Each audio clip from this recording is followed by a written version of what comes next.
This is lecture one.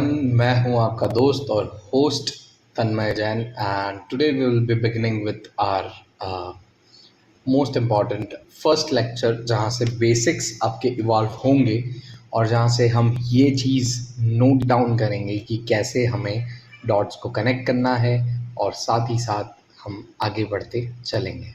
ठीक है, तो सबसे एंशियंट हिस्ट्री हम शुरुआत करने जा रहे हैं। तो सबसे पहला जो टर्म है दैट इज़ द हिस्ट्री, उसका मतलब क्या होता है ये जल्दी से जान लेते हैं।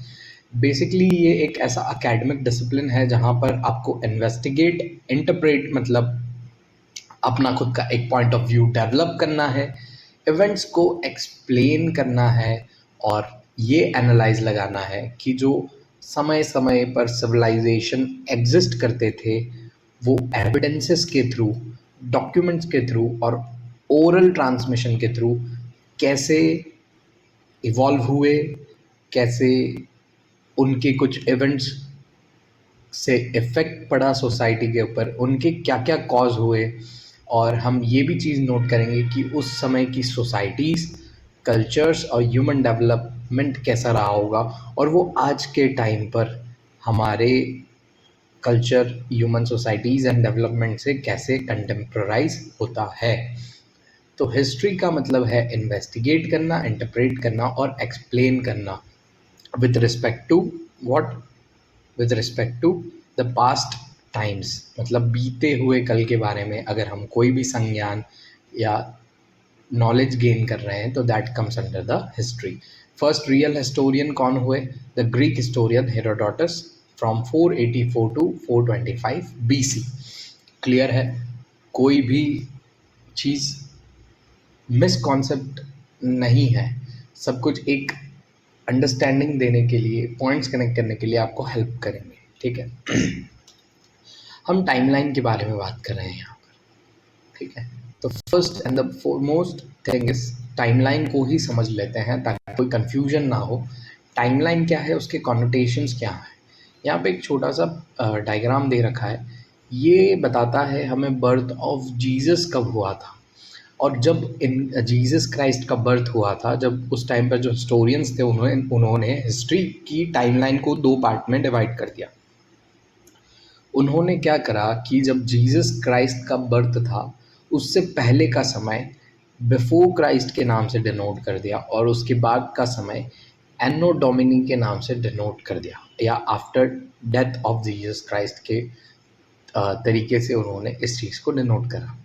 लेकिन अब जीसस क्राइस्ट का नाम आ गया, इधर क्रिश्चियन रिलीजन का हमें इंटरप्रिटेशन देखने को मिल रहा है। So to avoid the religious perspective from the academic discipline, हमने बिफोर क्राइस्ट को बोला बिफोर कॉमन एरा और एडी को हम बोलेंगे कॉमन एरा। ठीक है, अब क्या होगा, जीसस क्राइस्ट का जब जन्म होगा उसे हम 1 AD मानते हैं, मतलब फर्स्ट एडी जो है that is the birth of Jesus Christ. अब उनका टाइम स्पैन कितना भी रहा हो उसे हम फर्स्ट एडी ही मानेंगे। तो there is no zero year. ठीक है, in this system Christ was born in first AD and the year preceding it is first BC। मतलब उससे पहले वाला जो आपका इधर टाइम पीरियड आएगा that is the first BC। ये जो है ये फर्स्ट एडी है, यहाँ से चालू होगा सेकेंड एडी। कोई भी बीच में ज़ीरो ईयर का कॉन्सेप्ट है ही नहीं। ठीक है, तो इसे रिलीजियसली न्यूट्रल रखने के लिए और जो BC का अल्टरनेटिव हमने ढूंढा है वो है BCE that is before common era, और जो AD का हमने अल्टरनेटिव ढूंढा है that is the common era.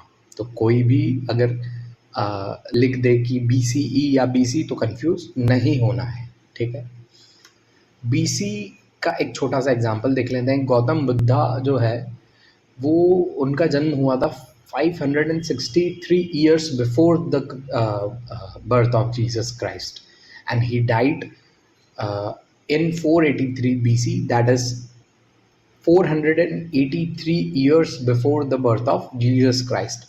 And अगर हम कॉमन एरा की बात करें तो उसका एग्जाम्पल है कि the Kushana ruler Kanishka ascended the throne in 78 AD, मतलब that is 78 year after the first AD, that is the birth of Jesus Christ। या ड्यूरिंग द जीसस क्राइस्ट। ठीक है, टाइमलाइन एंड इट्स कनोटेशन में बहुत सारे लोग कंफ्यूज होते हैं, तो कंफ्यूजन कंप्लीटली वॉश आउट कर दिया है मैंने। अभी भी किसी को डाउट हो तो डू कमेंट्स। ठीक है, अब टाइमलाइन के रिलेटेड हम लोग बात कर रहे हैं, तो टाइमलाइन के कुछ और बेसिक टर्मिनोलॉजीज हैं जो हिस्ट्री में यूज़ होती है। First one is the decade. Decade क्या होता है? 10 साल का समय एक दशक होता है, एक सॉरी दशक नहीं, डेकेड होगा। ठीक है, और दशक मतलब सेंचुरी, हिंदी में दशक का मतलब होता है सेंचुरी। और ये समय है 100 ईयर्स, 100 साल के अंतराल को बोलेंगे हम सेंचुरी, 10 साल के अंतराल को हम बोलेंगे decade. First half of decade हो गया first 5 years of a decade. ठीक है, और last 5 years of the decade is the second half of the decade. अब फर्स्ट हाफ ऑफ सेंचुरी मतलब क्या हो जाएगा? फर्स्ट 50 ईयर्स को आप क्या बोलोगे? First half. सेकेंड हाफ को बोलोगे लास्ट 50 ईयर्स। ठीक है, मिलेनियम 100 ईयर्स का पीरियड जो है that is millennium. And we are not and when we are not sure about the exact date, जब हमें समय या उस घटना के बारे में एग्जैक्ट टाइम नहीं पता है, तो उसके आगे हम लोग यूज़ करते हैं CA और C, जिसका मतलब होता है सिरका। That is the used for approximation. ठीक है, for the timeline for which we are not sure of. ठीक है, अब इसका एक एग्जाम्पल है, जब हम वैदिक कल्चर के बारे में बात करते हैं तो जितने भी अलग अलग हिस्टोरियंस हैं वो अलग अलग डेट्स देते हैं। इसलिए जब भी हम वैदिक कल्चर को लिख रहे हैं तो हम उसके आगे C दैट इज सिरका का यूज़ करते हैं। वैदिक कल्चर का टाइम पीरियड इसीलिए सिरका 1500 BC टू 600 BC लिखा जाता है। ठीक है, ये एक अप्रॉक्सीमेशन दे देता है और ये बताता है कि ये उसके आसपास की ही डेट है। Now basic terminologies related to the timeline and time is completely done for us now। अब हम बात करें टाइम स्केल के बारे में, तो हम जियोलॉजिकल टाइम स्केल के बारे में भी बात करेंगे। हमने इससे पहले एक छोटा सा general introduction to the earth evolution था, बेसिक्स ऑफ द बेसिक था। उसमें मैंने बताया था कि कैसे नेब्यूला जो है वो क्लस्टर्स ऑफ हॉट गैसेस में कन्वर्ट होगा, and due to the attraction forces and the temperature and the friction वो कैसे एक प्रोटो प्लैनेट या एक बेबी अर्थ को डेवलप करेगा। और वो कंप्लीट जो टाइम स्केल है, उस टाइम स्केल को जब अर्थ का एवोल्यूशन होता है उस टाइम को हम क्या बोलते हैं? Geological time scale. ठीक है, समझ आ गया? Earth evolution span billions of years, billions and billions of years earth को बनने में लगे। ठीक है, धीरे धीरे ये गैसियस स्टेट से कहाँ आएगा? सॉलिड स्टेट में आएगा। क्रस्ट फॉर्मेशन होगा, ओशन फॉर्मेशन होगा, early plant and animal kingdom came into being. ठीक है, ये एकदम से नहीं हुआ है, it is a gradual process. Gradual process यानी कि स्लो, धीमे धीमे, हौले हौले, मद्दा मद्दा समय के साथ साथ इवोल्यूशन होना।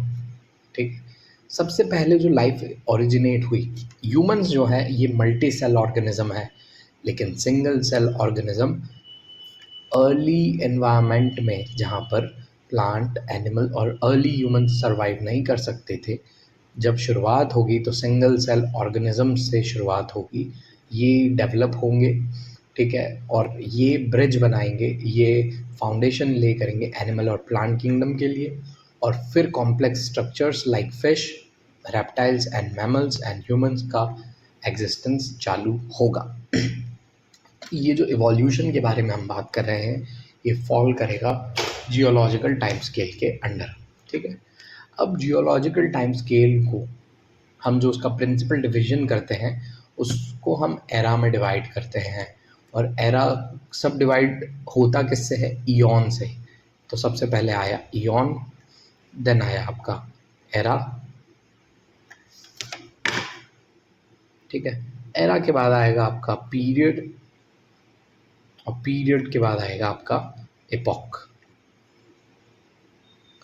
ठीक है, अब 3 eras are recognised as the Palaeozoic, जो एंशियंट लाइफ दिखाता है उसे आप पीलियोजोइक, मीसोजोइक जो मिडिल लाइफ बताता है, और सिनोजोइक जो आपका रिसेंट लाइफ के बारे में बात करता है।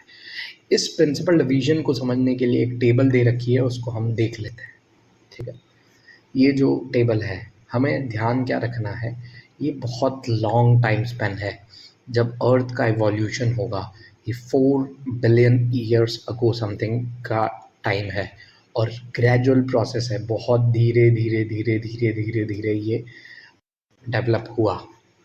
हमें पढ़ना है Phanerozoic eon, then the Cenozoic era, then the Quaternary period, and then the Holocene and the Pleistocene epoch. Pleistocene epoch हमारी अर्ली लाइफ बताता है। ये ग्रेट आइस एज भी कवर करता है, और होलोसिन इपॉक आपका एज ऑफ ह्यूमन एवोल्यूशन है।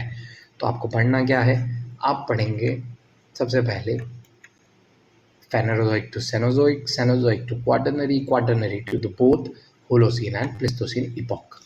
Now, ये समझ आ गया होगा, नहीं आया है तो do let me know in the comment sections. अब हम क्वाटरनरी पीरियड जो कि प्लिस्टोसीन बताएगा हमें, और होलोसीन के बारे में हम बात कर लेते हैं।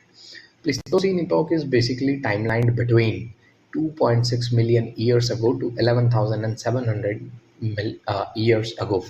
अब ये जो टाइम पीरियड है, ठीक है, 2.6 मिलियन ईयर्स अगो का जो आपका टाइम पीरियड है, और 11,700 साल तक जो ईयर्स अगो तक जो चला, उसे आप प्लिस्टोसीन इपॉक बोलोगे। ठीक है, इस समय पर अर्थ का एक एक्सट्रीम टेम्परेचर चल रहा था, दैट इज़ द कोल्ड। जब ठंड इतनी पड़ रही थी, जिसे हम ग्लेशिएशन एंड इंटरग्लेशिएशन पीरियड बोलेंगे, जहाँ पर सिर्फ और सिर्फ एक्सट्रीमिटी में आपको कोल्ड देखने को मिलेगी, जहाँ पर आइस शीट्स फॉर्म होंगे, जहाँ पर आपके ग्लेशियर्स फॉर्म होंगे। इस इपॉक के दौरान various species of mammals, early humans, और आप क्लाइमेट चेंजिंग भी देखोगे। अब ये इतना बड़ा टाइम पीरियड है कि इसमें again slow process, slow evolution होगा। ये ऐसा नहीं है कि इस दिन से चालू हुआ तो ये इस समय तक चल रहा है, नहीं, ये समवेयर इसके क्लोज टू, इससे कुछ भी हज़ारों साल पहले ही चालू होगा सब चीज़ों का इवोल्यूशन होना, और ये फिर क्या करेगी, अर्ली फॉर्मेशन ऑफ लाइफ यहाँ पर इवॉल्व होगी। इस एरा को हम ग्रेट आइस एज भी बोलते हैं। अब हमने प्लिस्टोसीन के बारे में तो पढ़ लिया कि इसका टाइमलाइन क्या है, इसे ग्रेट आइस एज बोलते हैं। इसे ग्रेट आइस एज क्यों बोलते हैं, ठीक है, और इतना डिफ़िकल्ट होता है आइस एज में सर्वाइव कर पाना, इसीलिए ये ग्रेजुअल प्रोसेस है। ठीक है, तो ये जब कूल डाउन होगा, दिस इज़ आवर अर्थ। ठीक है, ये आपका इक्वेटर है, ये आपका ट्रॉपिकल एरिया है, यहाँ पर सन की रेस, ये जो पोर्शन है इधर डायरेक्ट पड़ती है। तो ग्रेजुअल प्रोसेस, स्लो प्रोसेस में क्या होगा कि जब पूरा अर्थ कवर्ड है थिक आइस शीट से और ग्लेशियर से, तब सन की रेस से लाखों सालों बाद ये ग्लेशियर्स मेल्ट डाउन होना चालू होंगे, और ट्रॉपिकल एरिया में early species of life develop होगी। ठीक है, समझ गए। हमने क्वाटरनरी पीरियड देखा, उसमें हमने प्लिस्टोसिन इपॉक को कवर करा। अब हम पढ़ेंगे होलोसिन इपॉक, जो कि अभी करंट इपॉक जो चल रहा है, that is the Holocene epoch. अब 11,700 years ago to the present day is considered under the Holocene epoch. ये एक जियोलॉजिकल इपॉक है। ठीक है, ये अब जैसे यहाँ पर आइस मेल्ट होना चालू हुई, ये एक्सट्रीम कंडीशंस है आपका प्लिस्टोसिन इपॉक का। लेकिन जब प्लिस्टोसिन इपॉक ख़त्म होगा, जब पानी ग्लेशियर्स जो है वो मेल्ट डाउन होंगे, तब क्या होगा, एक relatively stable climatic condition sustain करेगी। ठीक है, और उसमें क्या सबसे इम्पॉर्टेंट फीचर इवॉल्व होगा होलोसिन इपॉक का, दैट इज़ द मैन। ठीक है, मनुष्य का इवोल्यूशन आपको होलोसिन इपॉक में देखने को मिलेगा। प्लिस्टोसिन इपॉक को आप ग्रेट आइस एज बोलते हैं, और होलोसिन इपॉक को आप बोलेंगे the age of human evolution. ठीक है, और इस एवोल्यूशन के दौरान, इस इपॉक के दौरान ह्यूमन डेवलप हुए, वो सरवाइव करे, और उन्होंने कंप्लीट एक ह्यूमन हिस्ट्री की शुरुआत करी। ठीक है, अर्ली ह्यूमन एवोल्यूशन अराउंड जो आपका प्लिस्टोसीन की एंडिंग में जब चला होगा वो यहाँ से चल के ऐसे ही इवोल्यूशन कम्प्लीटली सस्टेन किया होगा। अभी हम लोग होमोसेपियंस में हैं, तो मान के चलें आप प्लिस्टोसीन में चालू होगा यहाँ से, होलोसीन में यहाँ तक आएंगे और अभी तक हम 11,700 ईयर्स से लेके अभी तक हम इतने इवॉल्व हो चुके हैं। ठीक है, अब जब ह्यूमन सिविलाइजेशन डेवलप हो रहा है, जब ब्रेन डेवलप हो रहा है, ह्यूमन ब्रेन डेवलप हो रहा है, तब आप इसमें राइज ऑफ एग्रीकल्चर देखोगे, आप इसमें ग्रोथ ऑफ सिटीज़ देखोगे, आप इसमें environmental changes due to the human activities को देखोगे। क्लियर? हमने प्लिस्टोसीन इपॉक के बारे में पढ़ा, हमने इसकी टाइमलाइन पढ़ी, हमने इसके फीचर्स पढ़े, हमने इसे क्या कहते हैं वो पढ़ा। ठीक है, और साथ ही साथ हमने इसमें होलोसीन इपॉक को भी देखा, हमने इसकी फीचर्स पढ़े, हमने इसे क्या कहते हैं वो पढ़ा और इसकी टाइमलाइन को देखा। नाउ हिस्ट्री के बारे में हम लोग बात कर रहे हैं। ठीक है, तो हिस्ट्री को पढ़ने के लिए जब हम टाइमलाइन पे डिवाइड करते हैं हिस्ट्री को, तो एक तो आपने देख लिया कि कैसे जियोलॉजिकली हमने हिस्ट्री डिवाइड करी और हमने जियोलॉजिकल इवोल्यूशन के साथ साथ हिस्ट्री को पढ़ा। अब हम पढ़ेंगे एविडेंसेस के दम पे कि हमें एविडेंसेस के रूप में हम हिस्ट्री को कैसे बांट सकते हैं। हम बांटते हैं tripartite division and the bipartite division and the tripartite division. ये क्या है बेसिकली? आज हम कभी भी हिस्ट्री को पढ़ते हैं तो हमें एक चीज़ तो हम नोट करेंगे कि किसी भी बीते हुए कल के बारे में, एंशिएंट लाइफ के बारे में जानने के लिए आपको सोर्सेस चाहिए, आपको कहीं ना कहीं से एविडेंसेस मिलने चाहिए। ठीक है, अब वो एविडेंसेस आपको किस रूप में मिलते हैं? एविडेंसेस एक तो मिलेंगे आर्कियोलॉजिकल एक्सकवेशंस जैसे कि फॉसिल्स। ठीक है, दबे हुए ज़मीनों के अंदर कुछ फॉसिल्स मिल गए। ठीक है, कहीं से कुछ साक्ष्य मिल गए जो आज के टाइम के नहीं हैं, तो हम ये कंसिडर करते हैं, वो इंटरप्रेट करते हैं कि पुराने समय के हैं। तो आर्कियोलॉजिकल एक्सकवेशंस देख सकते हैं, प्लस आप रिटन एविडेंसेस भी देख सकते हैं कि कुछ लिखा गया हो उस समय के दौरान। तो इन दो सोर्सेस के बेसिस पे हम हिस्ट्री को शेप आउट करते हैं। अब वो समय जब रिटन एविडेंसेस नहीं हुआ करते थे, जब रिटन एविडेंसेस नहीं हुआ करते थे, उसे हम बोलेंगे प्री हिस्टोरिक पीरियड। ठीक है, जब रिटन एविडेंसेस हुआ करते थे उसे हम बोलेंगे हिस्टोरिक। ठीक है, अब सबसे ज़्यादा प्रीवेलेंट डिवीजन हिस्ट्री को पढ़ने के लिए एविडेंसेस के बेसिस पे, सोर्सेस के बेसिस पे जो है वो है ट्राईपार्टाइट डिवीजन। इसी को सबसे ज़्यादा पढ़ा जाता है। क्यों पढ़ा जाता है? क्योंकि इसमें 3 हिस्सों में हिस्ट्री को बांट रखा है। प्री हिस्टोरिक, जहाँ जब रिटन एविडेंसेस नहीं थे, सिर्फ ओरल ट्रेडिशंस से, आर्कियोलॉजिकल एविडेंसेस से आपको पता पड़ता था उस समय के कल्चर, उस समय की सोसाइटीज़ के बारे में, उसे हम प्री हिस्टोरिक पीरियड में कंसिडर करेंगे। हिस्टोरिक जब आपको रिटर्न एविडेंसेस देखने को मिलेंगे। और proto historic is basically nothing but what, जब आपको अर्ली फॉर्म ऑफ राइटिंग देखने को मिलेगी। अर्ली फॉर्म ऑफ राइटिंग क्या है? आईवीसी में जब हमने फोटोसिलेबिक इंडस वैली सिविलाइजेशन जब हम पढ़ेंगे, तब हमें कुछ ऐसी इंस्क्रिप्शंस देखने को मिलेगी जो अभी तक हम डेसिफर नहीं कर पाए हैं। That would be fallen under what? Proto historic. ये बेसिकली कुछ भी नहीं है। प्री हिस्टोरिक से हिस्टोरिक के बीच का जो ट्रांजिशन फेज है, उसको हमने एक छोटा सा हिस्सा और बना दिया, प्रोटो हिस्टोरिक, टू अंडरस्टैंड कि अर्ली इवोल्यूशन ऑफ राइटिंग कैसे इवॉल्व होगी with the culture, with the human evolution. ठीक है, अब ये बहुत सिंपल है। अब इसकी सिर्फ टाइमलाइन जान लो तो आपको ये बहुत छोटा सा कॉन्सेप्ट है, समझ पड़ जाएगा किधर इवॉल्व करेगा। ये रिटन एविडेंसेस के ऊपर ये सस्टेन करेगा। बाय पार्टी डिवीजन में प्री हिस्टोरिक और हिस्टोरिक के बारे में बात कर रहे हैं। ऐसा पीरियड जब रिटन एविडेंसेस नहीं थे उसको प्री हिस्टोरिक पीरियड बोलोगे। प्री हिस्टोरिक पीरियड की टाइमलाइन है 30 लाख BC टू 600 BC तक का जो समय है वो प्री हिस्टोरिक पीरियड है। और इसको 600 BC के बाद का जो समय है, दैट इज़ आज तक का जो समय है, दैट इज़ हिस्टोरिक। ठीक है, बाईपार्टाइट डिवीजन हो गया। ट्राईपार्टाइट डिवीजन में क्या होगा कि 30 लाख बीसी से लेके 2500 बीसी तक प्री हिस्टोरिक पीरियड है आपका। 2500 बीसी से लेके 600 बीसी जो है आपका प्रोटो हिस्टोरिक है, और हिस्टोरिक जो है आपका 600 बीसी से आज तक का समय है।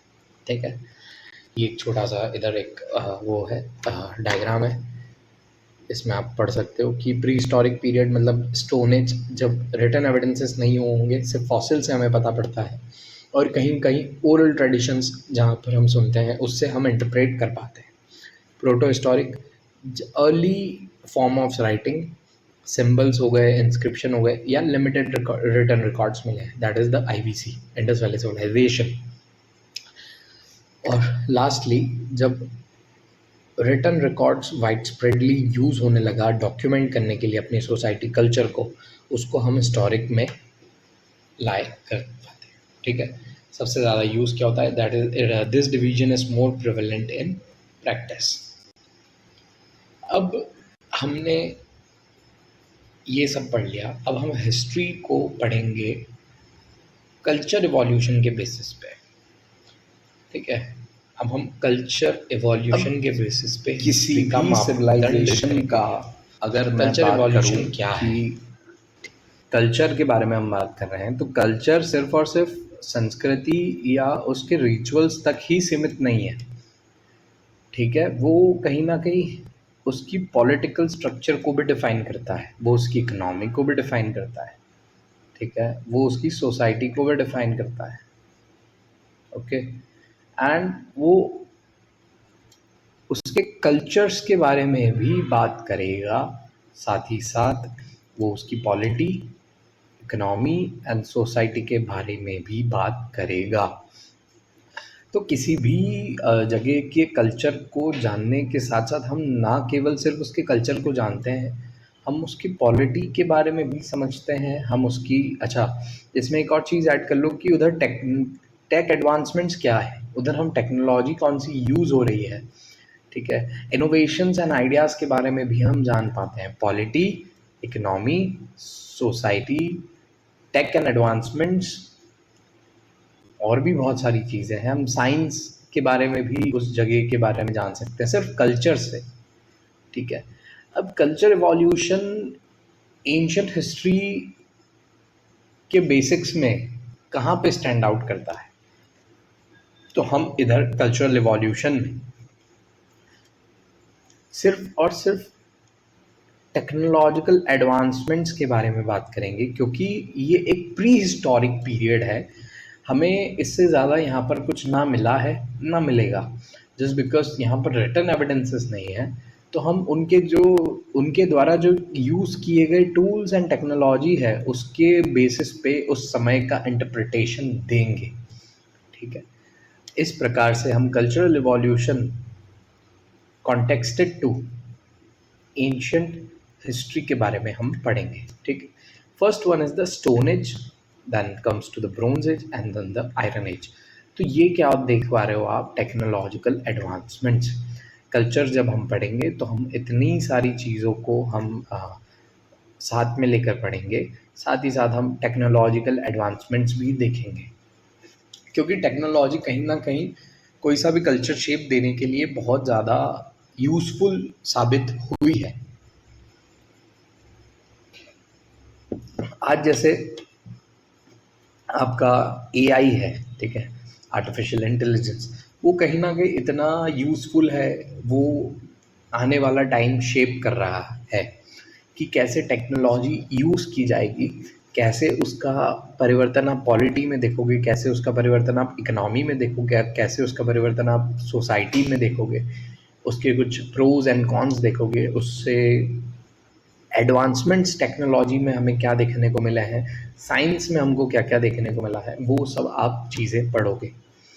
अब इधर जो बेसिक कल्चरल एवोल्यूशन होगा, ठीक है, तो वहाँ पर ना किसी को कुछ आता है ना कुछ, बिल्कुल अर्ली स्टेज है हर एक चीज़ की एवोल्यूशन की। तो वहाँ पर जो इंडिजीनियस ऑब्जेक्ट्स अर्ली ह्यूमंस को मिलेंगे, वो उसको यूज़ कर करके कल्चर इवॉल्व कर करके सिविलाइजेशन को फेस करेंगे, मतलब बनाएंगे। ठीक है, सबसे पहले उन्होंने जो ऑब्जेक्ट यूज़ करा, that was the nothing but stone. तो स्टोन को यूज़ करा तब वो कहलाई स्टोन एज।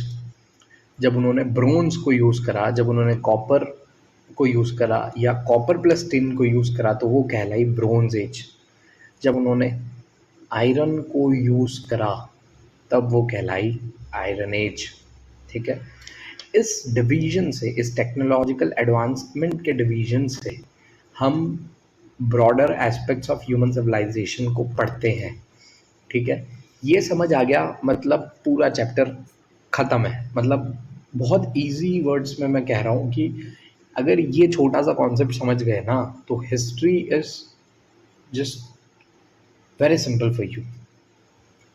ठीक, अब स्टोन एज जो है, बताया मैंने कि इकोनॉमी, ये सब बता दिया, फूड प्रोडक्शन के बारे में पता पड़ता है, इकोनॉमी के बारे में पड़ता है, सोशल स्ट्रक्चर, उनके रिचुअल्स क्या रहे होंगे, उनका आर्ट एंड कल्चर कैसा रहा होगा।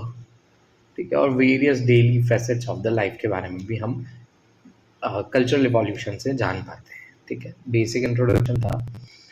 स्टोन एज के बारे में अब हम बात करेंगे कि जब उन्होंने पत्थर यूज़ करे, ठीक है, तो कौन कौन से स्टोन एज में भी वेरिएशंस हमें देखने को मिले हैं। तो हम उसको old stone age, middle stone age और न्यू स्टोन एज बोल देंगे। ठीक है, अब इनके टर्मिनोलॉजीज क्या हैं स्टोन एज की। The first one is the Palaeolithic, the second one is the Mesolithic and the third one is the Neolithic. Stone age को जब हम डिवाइड करते हैं तब हम पीलियोलिथिक एज पढ़ते हैं जो कि ओल्ड स्टोन एज है, मीसोलिथिक जो कि मिडिल स्टोन एज है, और थर्ड जो कि नियोलिथिक जो कि न्यू स्टोन एज है। इसमें कंप्लीटली पूरी सिविलाइजेशन आपको हर तरीके से अलग अलग अलग अलग रूप में देखने को मिलेगी, बेसिकली एडवांसिंग चलती जाएगी। कुछ इसमें जो पीलियोलिथिक एज है ये आपको प्लीस्टोसीन पीरियड की देखने को मिलेगी।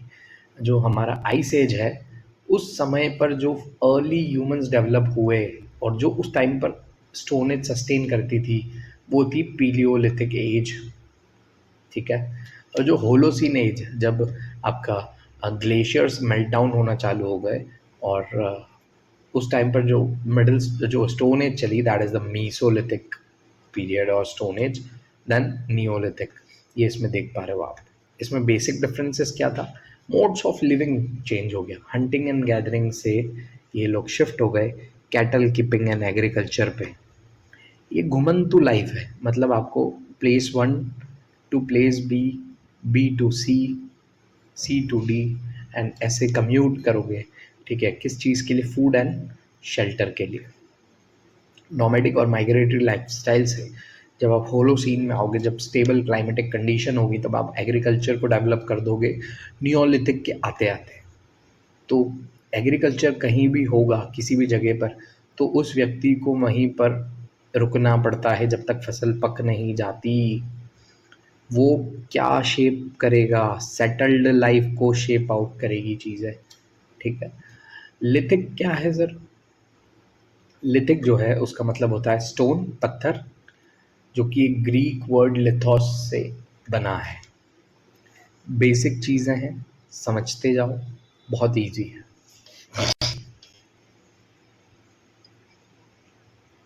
अब मैंने बताया प्री हिस्टोरिक इंडिया है। ठीक है, इसको अगर आप जो उस समय के लोग थे वो जो टूल्स यूज़ करते थे उसके हिसाब से अगर आप इसे डिवाइड करोगे तो आप इसमें पीलियोलिथिक, मीसोलिथिक, नियोलिथिक और चैल्कोलिथिक, चैल्कोलिथिक मतलब स्टोन से लेके जो कॉपर का ट्रांजिशन है उसको आप चैल्कोलिथिक एज बोलोगे।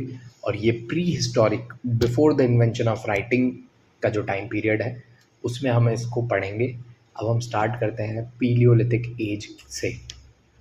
ठीक है, समझ आते जाएगा, कोई रॉकेट साइंस नहीं है इसमें।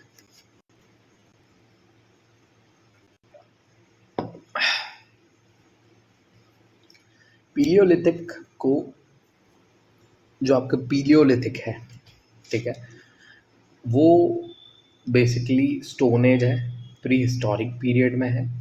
ठीक है, और आर्कियोलॉजिकल एविडेंसेस से ही आप इसके सोर्स ऑफ इंफॉर्मेशन को डिराइव कर सकते हो। ठीक है, ये वो स्टेज है ह्यूमन इवोल्यूशन की, जो कि रूडिमेंट्री चिप स्टोन टूल्स के क्रिएशन से और उसके यूज़ से इसके मेजर सोर्स हम डिराइव आउट करते हैं। मतलब जब आप स्टोन एज जो कि जब क्रिएशन हो रहा है, जब बन रहे हैं या यूज हो रहे हैं रूडिमेंट्री चिप्ड स्टोन, वो पीरियड जो था वो पिलियोलिथिक पीरियड था। ठीक है, ये एक प्री हिस्टोरिक पीरियड है before the invention of writing, और इसके फॉसिल्स ही इसका मेन सोर्स ऑफ इंफॉर्मेशन है। ठीक है, सिंपल। अब जो आपका पीलियोलिथिक पीरियड है, वो सबसे ज़्यादा वो प्लिस्टोसिन एज का मैंने बताया इधर यहाँ पर, कि यहाँ पर प्लिस्टोसिन एज है जो कि आइस एज है। ठीक है, तो पीलियोलिथिक कल्चर क्या डिफाइन करता है कि यहाँ पर सबसे बड़ा जो मेजर फैक्टर है वो है ग्रेट आइस एज, मतलब सर्वाइवल के चांसेस लोएस्ट। ठीक है, तो इवोल्यूशन ग्रेजुअली होगा। ठीक है, बहुत धीरे धीरे होगा। नाउ अब जब पिलियोलिथिक कल्चर इंडिया में सस्टेन हुआ, डेवलप हुआ, उस समय पर आइस एज थी, और ये वो जियोलॉजिकल पीरियड है जब अर्थ कंप्लीटली आइस शीट्स में कवर थी। वातावरण इतना ठंडा था कि अर्ली ह्यूमन और प्लांट लाइफ बहुत मुश्किल से सस्टेन कर पाती थी। लेकिन जब ट्रॉपिकल रीजन्स में, जब इक्वेटर के ऊपर यहाँ पर सन रेज के कारण जब आपका पानी पिघलना, ग्लेशियर्स पिघलना चालू हुआ, तब earliest species of man exist हुए। ठीक है, इसका टाइमलाइन है 3 lakh BC to around 8000 BC।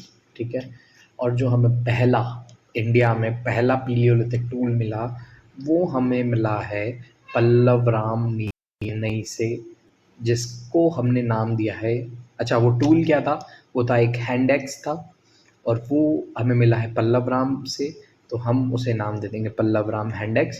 और जो कि पीलियोलिथिक टूल इंडिया में मिला है, और किसने ढूंढा है इसे, रॉबर्ट ब्रूस फोर्ट ने, जो कि एक आर्कियोलॉजिस्ट थे। ठीक है, ये पीलियोलिथिक का इंट्रोडक्शन था।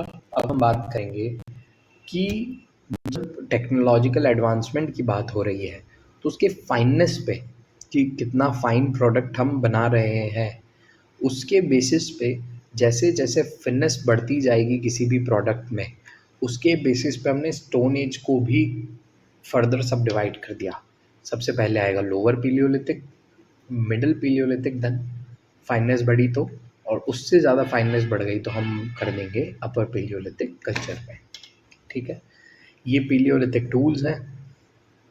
ठीक है, ये आपका लोअर पीलियोलिथिक टूल्स हैं, ये आपका मिडिल है, देन ये आपके अपर पीलियोलिथिक टूल्स हैं। ठीक है, मेजरली जो पीलियोलिथिक टूल्स हैं उसमें क्या क्या इंक्लूड होता है, हैंडेक्स लाइक दिस। ठीक है, स्क्रैपर्स, छिलने के लिए जो भी काम आता है वो, लाइक दिस। ठीक है, ये भी स्क्रैपर्स ही हैं।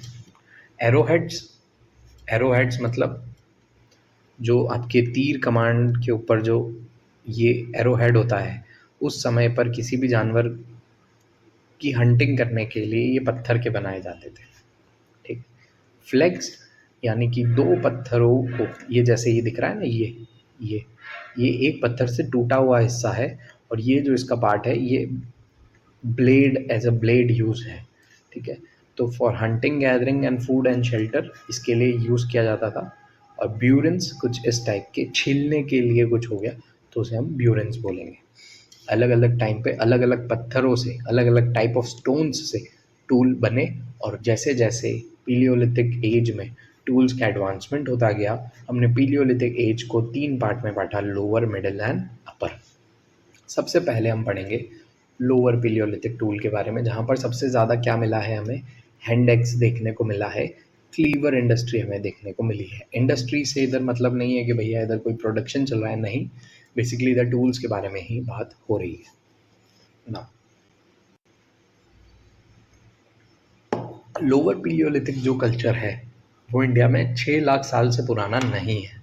Around 6 lakh BC to 385 something तक ये चला, 385,000 BC तक ये चला। और इसमें जो आइस एज है उसका ग्रेटर पार्ट कवर करा है। यहाँ पर सबसे ज़्यादा हैंडेक्स और क्लीवर्स देखने को आपको मिले हैं। और ये जो है ये फ्लेक्स से बनते थे, मतलब ओरिजिनल जो आपके पत्थर आते हैं उसको थोड़ा बहुत तोड़ तोड़ा के उससे बनते थे। ठीक है, हैंडेक्स को बोलोगे आप एक्वेलियन एंड क्लीवर्स को बोलोगे आप सोहानियन। ठीक है, ये मैं समझा देता हूँ, आगे आएगा ये। अब रॉ मटेरियल्स क्या है? इंडस्ट्री है, मतलब रॉ मटेरियल कुछ ना कुछ तो यूज़ होगा। तो बेसिकली रॉ मटेरियल इधर क्वार्ट्जाइट जो कि एक पत्थर का टाइप है, cherts is also a type of stone. ठीक है, और सम टाइम हमें क्वार्ट्स के पत्थर के भी टूल्स देखने को मिले और बसाल्ट के भी आप कहीं ना कहीं देखोगे। ठीक है, जनरल इन्फॉर्मेशन है, याद रख सकते हैं। अब हमें यहाँ पर कुछ साइट्स देखने को मिली है लोअर पेलियोलिथिक कल्चर में। First one is the habitation, the second one is factory and third one is the open air sites. क्या है ये?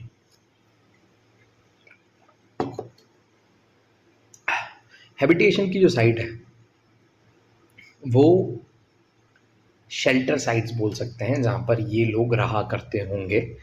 फैक्ट्री साइट जो हैं जहाँ पर आपको इनके रॉ मटेरियल्स या टूल्स देखने को मिलेंगे। और ओपन एयर साइट्स, इन दोनों में से, इन दोनों को जब आप कंबाइन कर दोगे या इन दोनों में से किसी पर्टिकुलर एक के बारे में बात करोगे जो कहीं शेल्टर के अंदर नहीं, किसी पत्थर की गुफा के अंदर नहीं, बल्कि एक ओपन एयर में रही होगी, उस साइट को आप क्या बोलोगे? ओपन एयर साइट बोलोगे। ठीक है, और ऐसा माना जाता है कि लोअर पीलियोलिथिक में अर्ली ओमिनिड्स जो हैं वो रहते होंगे, जो कि निएंडरथल हैं, जो कि third stage of human evolution है, उनकी बात कर रहे हैं। Third stage of human evolution, इससे पहले मतलब इसी लेक्चर में हमने पहले देखा था, इसकी बात कर रहे हैं हम, इनकी, ये दिस पर्सन। ठीक है, ये भी हो सकते हैं। ठीक, अब आ जाओ आपकी लोअर पीलियोलिथिक कल्चर फैला कहाँ कहाँ पर था। तो अगर मैं बात करूं तो बैलन वैली इलाहाबाद में, भिमबेटका आदमगढ़, होशंगाबाद जो कि मध्य प्रदेश में है वहाँ पर, Hunsgi valley and Isampur in Karnataka, Attirampakkam Pallavaram and Gudiyam near Chennai, और Chota Nagpur plateau and several areas of Maharashtra. ठीक है, ये जगह नोट डाउन कर लेना, याद रहनी चाहिए। ठीक है, अब ये जो कल्चरल ट्रेडिशन है हैंडेक्स का, उसे आप एक्वेलियन बोलेंगे। पेबल फ्लैग है जो, उसे आप सोहानियन बोलेंगे। और ये जो इंडस्ट्रीज़ हैं ये इंडिया में हमें मिली है, और ये इंडिया में हमें सेंट्रल इंडिया और south eastern part of India जो कि चेन्नई के पास वाला रीजन है वहाँ पर देखने को ज़्यादा मिली है। लोअर पीलियोलिथिक कल्चर आपका कंप्लीट हो गया है। अब हम बात करेंगे मिडिल पीलियोलिथिक कल्चर के बारे में। मिडिल पीलियोलिथिक कल्चर के बारे में अगर मैं बात करूं तो उसका टाइमलाइन है 3,85,000 BC टू 40,000 BC। ये फर्स्ट मिला था HD साकलिया को परवरा रिवर के ऊपर। इन्होंने आइडेंटिफाई करा था मिडिल पीलियोलिथिक कल्चर की इधर सस्टेन हुआ होगा। ठीक है, और ये फ्लेक टूल इंडस्ट्री इसे बोला जाता है, या स्मॉल पीसेस ऑफ स्टोन। इस समय पर पत्थर की जो साइजेस हैं वो बढ़ी रही थी, यहाँ पर आते आते स्टोन का साइज डिक्रीज हो गया। फ्लेक्स क्या होते हैं? एक पत्थर को जब मैं बीच में से काटूंगा तो दोनों साइड ब्लेड्स निकल के आ जाएगी, जिससे हंटिंग एंड गैदरिंग और फूड गैदरिंग में मदद मिलती है। तो इसे वाइडली क्या बोला जाता है? इसे फ्लेक टूल इंडस्ट्री कहा जाता है। ठीक है, अब early form of man Neanderthal इधर भी रहते थे, जो कि केव्स में उनकी शेल्टर होती थी, गुफाएं। ठीक है, और उसमें हमें यूज़ ऑफ फायर मतलब आग का भी एविडेंस देखने को मिला है। ठीक है, अब इनके जो टूल्स हैं वो क्या कैरेक्टरिस्टिक्स होल्ड करते थे? मैंने बताया कि वो टूल्स बने होते थे फ्लेक से, obtained by striking them out from pebbles और कॉबल्स। एक पत्थर को जब दूसरे से तोड़ देंगे और उससे जो आपको टूल मिलेगा, that is known as flake tool, and this comes under the middle paleolithic culture, which is referred as flake tool industry. ठीक है, this tool type includes small and medium size S and M sized hand axes, cleavers and various kinds of scrapers, borers and knives. ठीक है, तो इसे तो याद ही करना पड़ेगा, और कोई है भी नहीं, कुछ खास वेरिएशन नहीं है चीज़ों में, लेकिन छोटी छोटी इन्फॉर्मेशन है वो हर एक चीज़ में अलग अलग देखने को मिली है। ये कल्चर हमें कहाँ देखने को मिलता है इंडिया में? सेंट्रल इंडिया में देखने को मिलेगा Deccan, central India plus Maharashtra वाला रीजन, राजस्थान में, महाराष्ट्र में, तमिलनाडु, कर्नाटका एंड उड़ीसा में आपको देखने को मिलेगा। और जो इसकी सबसे इंपॉर्टेंट साइट्स हैं वो है Bhimbetka, Nevasa, Pushkar, Rohini hills of upper Sindh. ठीक है, ये याद रखने वाली चीज़ें हैं तो इसे आपको याद रखना पड़ेगा। एक छोटा सा क्रिस्प नोट्स आप इसमें से जो जो भी मेजर इन्फॉर्मेशन है उससे एक लिख लो ताकि उसे आप रिगरसली रिवाइज कर सको। अब हम बात करेंगे अपर पीलियोलिथिक कल्चर के बारे में। जो पीलियोलिथिक कल्चर का लास्ट मतलब कल्चर रहा कि पीलियोलिथिक कल्चर यहाँ पर आके ख़त्म हो जाएगा ना। अभी भी हम होलोसीन इपॉक में नहीं पहुँचे हैं, ठीक है, अभी भी प्लिस्टोसीन एज ही चल रही है, ठीक है, लेकिन उसका लास्ट पार्ट चल रहा है 40,000 से 10,000 साल। बहुत बड़ा टाइम स्पैन है ये, जो ये बहुत छोटे में लिखा हुआ है, ठीक है, इसमें ग्रेजुअली इवोल्यूशन आप देख पाओगे, है ना। ना कोई खास इसमें टेक्नोलॉजिकल इनोवेशन देखने को आपको मिलेगा नहीं। ये लोग पैरेलल साइड ब्लेड बनाना चालू कर देंगे कि जब ये उस टाइम पर एक पत्थर से बना रहे थे तो ये इनकी ब्लेड निकल के आ रही थी, तो इस साइड ही ब्लेड हुआ करती थी। अब ये क्या करेंगे, इस टूल को ऐसे उल्टा कर देंगे, है ना, और इस साइड भी आपको ब्लेड देखने को मिलेगी। तो पैरेलल साइड ब्लेड मतलब इस साइड भी ब्लेड है, इस साइड भी ब्लेड देखने को मिलेगी, ठीक है। अब ये बहुत केयरफुली प्रिपेयर होती थी। कंपोजिट टूल्स आप इन्हें कह सकते हो। कौन कौन से टूल्स हुआ करते थे, scrapers, points, awls, burins, borers, knives etcetera. इसमें जो सबसे नोटवर्दी डिस्कवरी है that is the rubble made platforms and the mother goddess who interpreted to be worshipped as female principle और शक्ति in the countryside। Upper Palaeolithic culture में हमें एक चीज़ और मिली है that is the rubble made platforms हमें देखने को मिले हैं, और वो माना जाता है कि कहीं ना कहीं रिचुअल रिलीजियस कॉन्टेक्स्ट से हम उसे कनेक्ट। हमें मदर गॉडेस देखने को मिली है जो कि हम मानते हैं कि उन्हें एक फीमेल प्रिंसिपल या फीमेल देवती के रूप में पूजा जाता हो या शक्ति के रूप में पूजा जाता हो कंट्री के अंदर। हमें एक नेचुरल स्टोन भी देखने को मिला है with the platform is found on the top of Kaimur escarpment.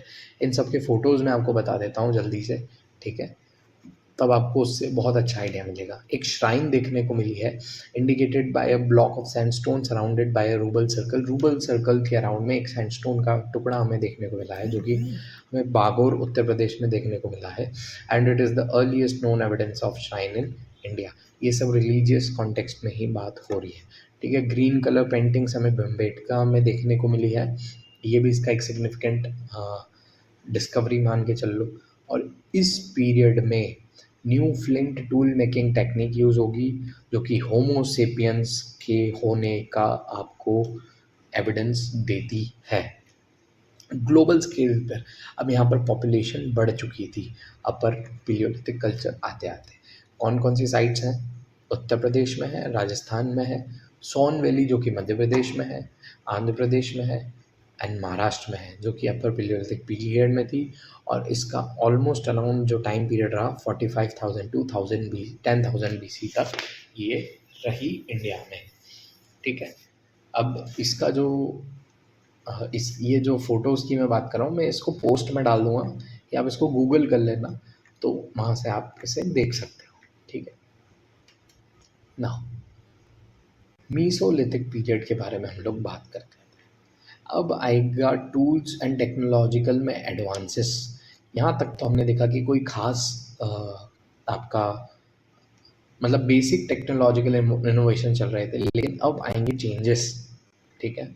अब दूसरी चीज़ों से भी टूल्स बनना चालू होंगे। ये आपका आ गए, आप जैसे ही पीलियोलिथिक ख़त्म करोगे होलोसीन इपॉक चालू हो जाएगा, ठीक है। होलोसीन इपॉक में बेसिकली क्या होगा कि इस समय में इसे आप लेट स्टोन एज बोल सकते हो, है ना, या माइक्रोलिथिक पीरियड बोल सकते हो। माइक्रोलिथिक पीरियड क्या है, इस समय पर आते आते पत्थर का साइज़ एक छोटा हो गया, लेकिन अब मीसोलिथिक में माइक्रोलिथिक ऐसी स्टोन्स यूज़ होना चालू हो जाएंगे जिसका जो शेप है वो छोटा होगा, लेकिन ये बहुत फाइननेस से बनेंगे। इनकी ब्लेड्स बहुत शार्प हो जाएगी, और easy to handle and easy to use tools, composite tools ये लोग बनाएंगे। ठीक है, इधर आपको ग्रेटर इनोवेशन और डाइवर्सिटी देखने को मिलेगी। ठीक है, ये एक अर्लीस्ट होलोसीन कल्चर, जो कि एग्रीकल्चर के पहले होने से, एग्रीकल्चर चालू होने से पहले का जो पीरियड है वो क्या है, मिसोलिथिक पीरियड है। होलोसीन कल्चर जब शुरू होगा तब आपको पता है कि रिलेटिवली स्टेबल क्लाइमेट कंडीशन, ऐसा तो है नहीं कि भैया ख़त्म हुआ ने फट से आ गया, नहीं, समय लगता है चीज़ों में। ठीक है, this period is characterized by the appearance of microliths, small bladed stone tools। ये जैसे मैंने बताया कि ब्लेड होती रही होगी, इस साइड से लोग पकड़ते होंगे। ठीक है, और जो भी इनको यूज़ करना होता है वो टूल्स एंड टेक्नोलॉजी यूज़ करते होंगे। माइक्रोलिथ्स जो है वो most common type tool type है इस कल्चरल फेज का। ठीक है, इस टाइप के टूल्स आपको देखने को मिलेंगे ये। ठीक है, ये हो गया, ऐसे कोई टूल्स हो गए। ठीक है, जिस जो छोटे हों और तीखे ज़्यादा हों। The tools of mesolithic culture were characterise by parallel side blades, दोनों साइड्स ब्लेड होगी। Prepared core of such fine material as chert, the types of stone की बात कर रहे हैं, चर्ट से बनेंगे, चैल्सडोनी से बनेंगे, क्रिस्टल्स से बनेंगे, जैस्पर, कार्नेलियन, एजेट से बनेंगे। स्टोन का जो साइज़ है वो डिक्रीज़ हो जाएगा। अच्छा, ये सब आपको नाम याद रखने पड़ेंगे। ठीक है, सब ऑलमोस्ट सिमिलर दिखने जैसे ही टूल्स हैं। ठीक है, टूल्स को वुडन में, मतलब लकड़ी के अंदर, और बोन्स में भी हाफ्ट किया गया। मतलब लकड़ी का एक टुकड़ा ले लिया, उसके ऊपर आपने ये टूल्स फंसा दिए, तो ये एज अ नाइफ वर्क कर जाएगा। तो ये चीज़ आपको कहाँ देखने को मिलेगी, मिसोलिथिक पीरियड में। Size and shape of the tools used as a composite tools, composite मतलब इजी टू एक्सेसिबल या छोटे छोटे जो टूल्स हैं वो टूल्स यहाँ पर बने। अब दूसरा, एक और आपको कुछ देखने को मिला कि छोटे साइज़ के तो बन रहे हैं, लेकिन मीडियम साइज़ भी टूल्स यहाँ पर आप देख पाओगे कि इस टाइप से टूल्स देखने को मिलेंगे।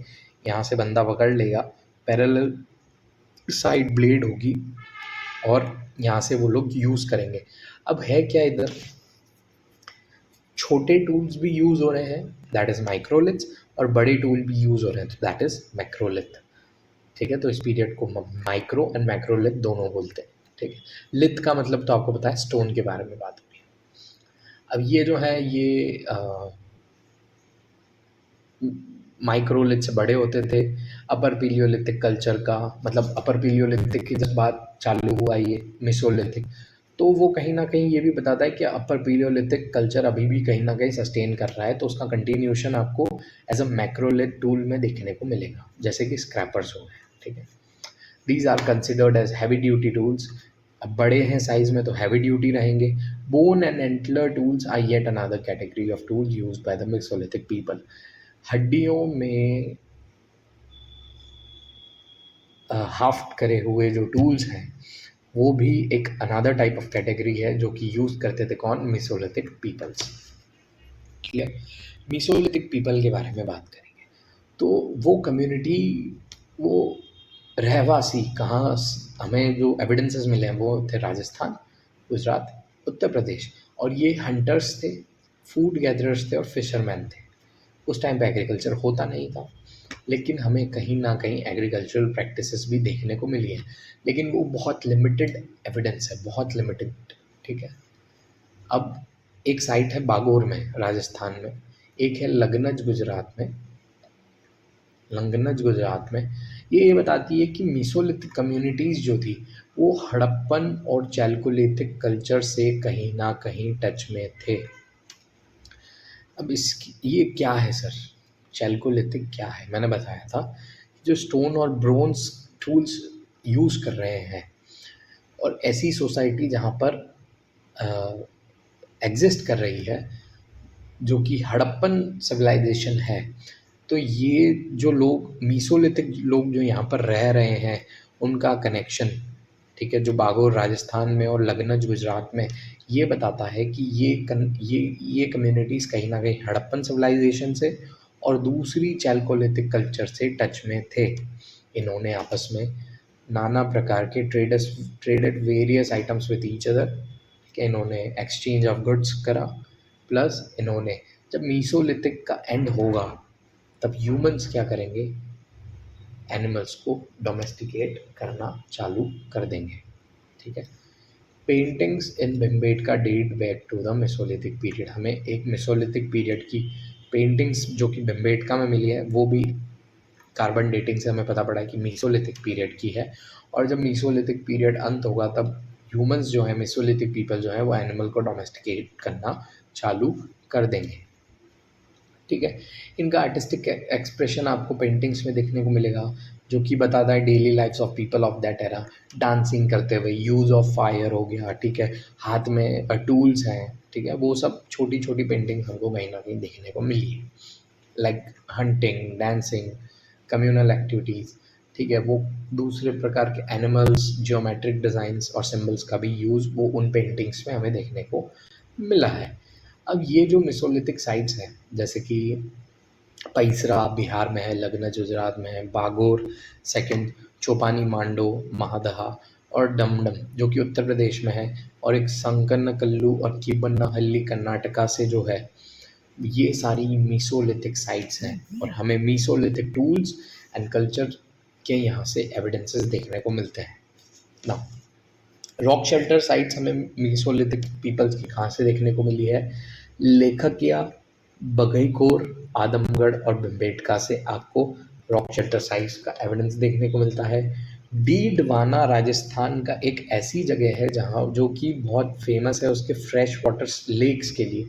हमें वहाँ पर मीसोलिथिक एज का एक हैंड एक्स देखने को मिला है डीडवाना से। ठीक है। और जो मीसोलिथिक साइट है महादहा की और सराय नहर राय की, वो ये बताती है, उन्हें बरियल्स देखने को मिले हैं, उन्हें स्केलेटन्स, मतलब बरियल्स आपको पता है ना, कोई मर जाता है तो उसके बाद उसे एक जगह पर गाड़ दिया जाता है, और यहाँ पर महादहा और सराय नहर में हमें बरियल्स देखने को मिले हैं उस समय के स्केलेटन्स के साथ। ठीक है। और जब इंडस सिविलाइजेशन उसके पीक पे रही होगी, इंडस वैली सिविलाइजेशन के बारे में हम लोग आगे पढ़ेंगे, लेकिन समझने के लिए पढ़ लो कि इंडस वैली सिविलाइजेशन जब उसके पीक पे रही होगी तब तमिलनाडु में माइक्रोलिथिक हंटर गैदरर्स रहते होंगे। आंध्र कर्नाटका में agro pastoralist of Neolithic period लोग रहते होंगे। अब हो क्या रहा है कि कहीं पर कल्चर, कहीं पर टेक एडवांसमेंट ज़्यादा है तो वो सिविलाइजेशन जल्दी ग्रो कर रही है, वो जल्दी इवॉल्व कर रही है, और कहीं पर टेक एडवांसमेंट कम है तो वो धीरे धीरे ग्रो कर रही है। तो जब माना जाता है कि जब इंडस वैली सिविलाइजेशन उसकी पीक पर थी, ठीक है, जो आपका मैच्योर हड़प्पन फेज था, जब वो पीक है उसका, तब तमिलनाडु में माइक्रोलिथिक हंटर गैदरर्स रहते होंगे। माइक्रोलिथिक कौन थे? माइक्रोलिथिक बेसिकली कोई भी नहीं, लेकिन मीसोलिथिक पीरियड के लोग थे। ये बोलते हैं कि तमिलनाडु में मीसोलिथिक पीरियड चल रहा था और आंध्र कर्नाटका में नियोलिथिक पीरियड चल रहा था। इंडस वैली सिविलाइजेशन में पीक पे, मतलब चैल्कोलिथिक पीरियड था, तमिलनाडु में आपका मीसोलिथिक था और आंध्र कर्नाटका में आपका नियोलिथिक पीरियड था। ठीक है। कल्चरल एवोल्यूशन इसीलिए हम पढ़ते हैं ताकि हमें अलग अलग जगहों का एवोल्यूशन और उसकी स्पीड ऑफ ग्रोथ देख सकते हैं। ठीक है। ये आपको हिस्ट्री में भी एविडेंस देखने को मिल गया। ठीक है।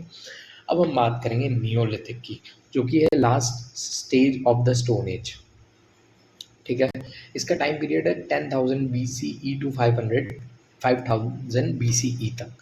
अब ये इसके मेगालिथिक आर्किटेक्चर के लिए बहुत फेमस है। मेगालिथिक आर्किटेक्चर मतलब, कहीं आप देखोगे, आपने हिस्ट्री में ऐसे पेंटिंग्स बहुत, मतलब ऐसे स्ट्रक्चर्स देखे होंगे, ऐसे बड़े बड़े बड़े बड़े पत्थर रहते हैं। ठीक है।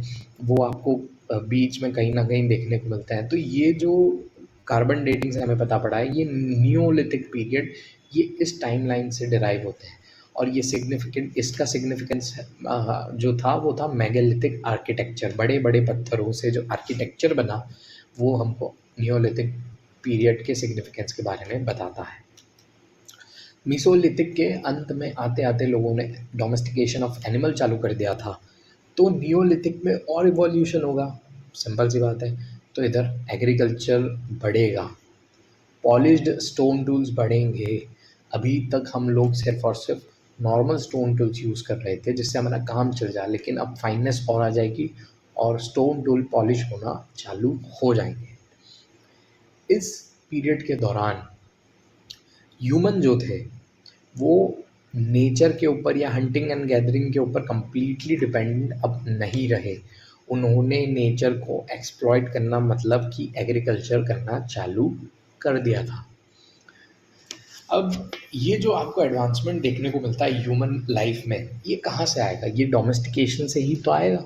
जब वो एनिमल को डोमेस्टिकेट कर देंगे फॉर द मिल्क प्रोडक्ट और डेयरी प्रोडक्ट या फिर मीट के लिए, ठीक है, और प्लांट्स को डोमेस्टिकेट कर देंगे, ठीक है, to grow the crops, serials.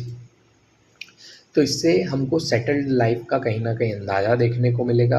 अब सेटल्ड लाइफ है, माइग्रेटरी लाइफ नहीं है, तो आप ये मान सकते हो कि ये एडवांसमेंट है ह्यूमन लाइफ का, ठीक है।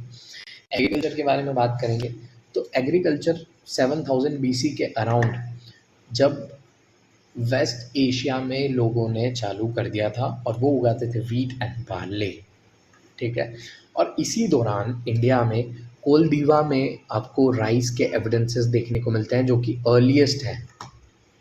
It is the one of the earliest evidences of the rice, ठीक है। इसी समय राइस इंडिया में ग्रो होना, डोमेस्टिकेट होना चालू हो गया।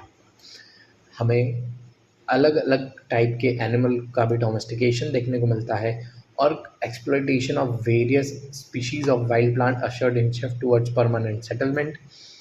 अब जंगली पेड़ पौधे भी काटे जाएंगे, क्यों? क्योंकि उन्हें एग्रीकल्चर करना है। एग्रीकल्चर के लिए उन्हें जगह चाहिए। अब एग्रीकल्चर कर रहे हैं तो सेटल्ड लाइफस्टाइल है। सेटल्ड लाइफस्टाइल है तो वो ज़मीन को प्लेन बनाना, उसके ऊपर जितने भी पेड़ पौधे उन्हें काटना चालू कर देंगे और परमानेंट सेटलमेंट की तरफ ये लोग मूव करेंगे। इससे क्या होगा? इससे इकोनॉमिक डेवलपमेंट होगा और साथ ही साथ इससे कल्चरल डेवलपमेंट भी होगा। इधर पैसे की बात नहीं है, इधर क्वालिटी ऑफ लाइफ को आप इकोनॉमी से एट्रीब्यूट कर सकते हैं। टूल्स के बारे में बात करें तो पॉलिश स्टोन टूल्स हैं, एक्सेस हैं, इसे सेल्ट्स भी बोला जाता है, ठीक है, ये याद रख लेना। The tools of Neolithic culture is also known as celts which are nothing but polished stone tools, ठीक है। ये और रिफाइंस हो जाएंगे, बजाय कि जो आपको मिल रहा है नेचर से जो आप डिराइव कर रहे हो उससे ज़्यादा ये पॉलिश्ड टूल्स। पहले क्या हो रहा था, सिर्फ और सिर्फ जो क्रूड मतलब जो आपको रॉ मटेरियल जो नेचर से मिल रहा है अब उसी को यूज़ कर रहे हो थोड़ा बहुत तोड़ ताड़ के। लेकिन अब क्या होगा, अब और फाइननेस और पॉलिश होनी चीज़ें चालू हो जाएगी।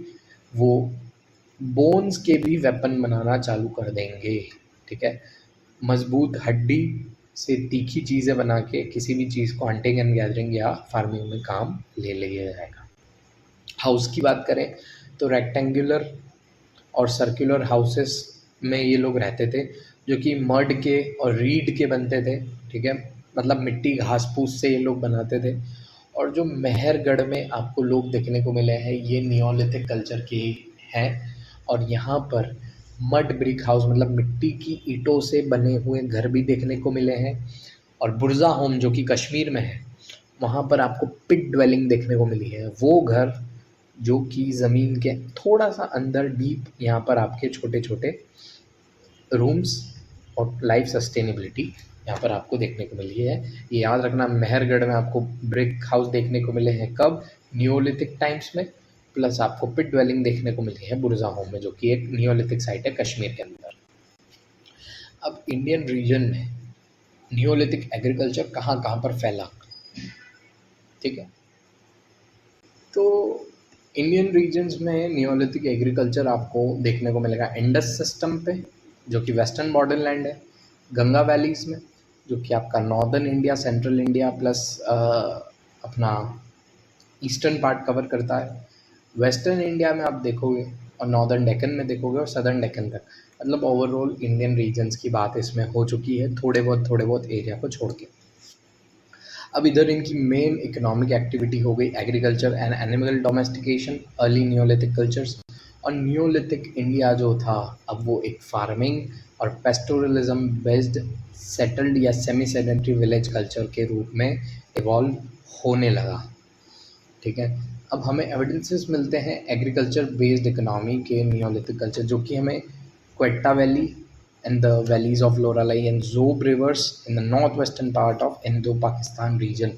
हमें यहाँ से एग्रीकल्चर बेस्ड इकोनॉमी के एविडेंसेस देखने को मिलते हैं जो हमें नियोलिथिक कल्चर के होने का एविडेंस देते हैं। ठीक है, ये नाम याद रख लेना। The sites of Mehergarh has been extensively examined and the result shows that the habitation here began around the 7000 BC. There is also evidence of use of ceramic during this period.